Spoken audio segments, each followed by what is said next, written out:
కోరింత దగ్గు. కోరింత దగ్గునే whooping cough లేదా పెట్టూసిస్ అంటారు. ఈ వ్యాధి పిల్లలలో ఎక్కువగా వస్తుంది. బ్రాడిటెల్లా పెట్టూసిస్ అనే బ్యాక్టీరియా వల్ల ఈ వ్యాధి సంక్రమిస్తుంది.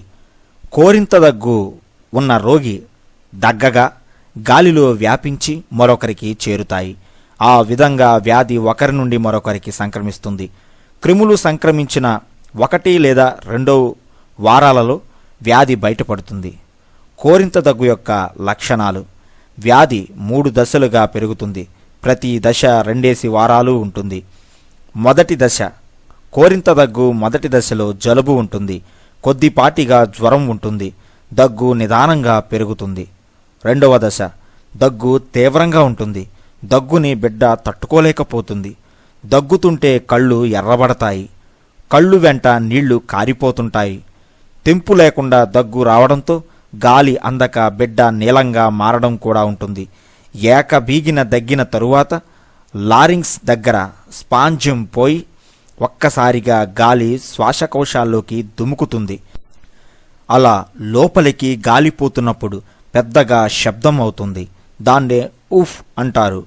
ఊఫింగ్ కాఫ్ దాని నుంచే వచ్చింది. దగ్గుతో పాటు తెమడ ఉంటుంది. కడుపులో ఏదున్నా వాంతి అయిపోతుంది.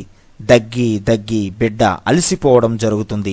చివరకు సొమ్మసిల్లి నిద్రపోవడం జరుగుతుంది. ఆహారం తీసుకున్న తరువాత శారీరకంగా కాస్త శ్రమ చెందిన తరువాత దగ్గు మరింత ఎక్కువగా వస్తుంది. వాతావరణంలో మార్పు కూడా దగ్గును పెంచుతుంది. మూడవ దశ. కోరింత దగ్గు కనబడిన తరువాత 4 వారాలకి పరిస్థితి మెరుగవుతుంది. దగ్గు తీవ్రత తగ్గడం మొదలవుతుంది. దగ్గుతో వాంతి అవడం ఉండదు. ఆకలి మొదలవుతుంది. బిడ్డ కాస్త ఆహారం తీసుకోగలుగుతుంది. కోరింత దగ్గు నిర్ధారణ.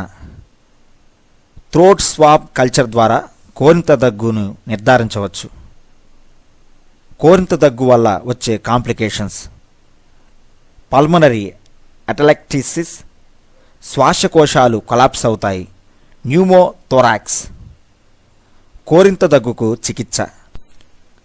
కోరింత దగ్గు రోగిని తక్కిన వారికి దూరం చేయాలి. దగ్గు లేని సమయంలో ఆహారం కొద్దిగా తరచూ ఇవ్వాలి.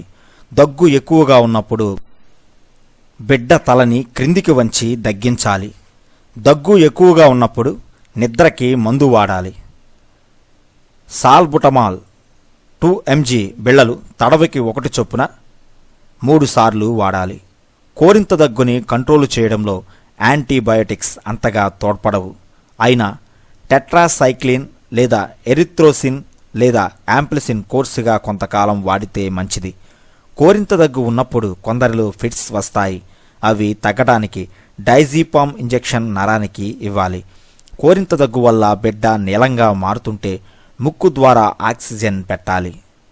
కోరింత దగ్గు వ్యాధి రాకుండా బిడ్డ పుట్టిన 6వ వారం, 10వ వారం, 14వ వారంలో డిపిటి ఇంజెక్షన్ ఇవ్వాలి. తిరిగి 18వ మాసంలో మరొక ఇంజెక్షన్ ఇవ్వాలి. 5 సంవత్సరాలు దాటిన తరువాత కోరింత దగ్గుకి ఇంజెక్షన్ ఇవ్వడం మంచిది కాదు. ఆ వయసులో కోరింత దగ్గు వ్యాక్సిన్ వల్ల దుష్ఫలితాలు కలుగుతాయి. అందుకని 5వ సంవత్సరంలో డిపిటి ఇంజెక్షన్ కాకుండా డిటి ఇంజెక్షన్ ఇవ్వాలి.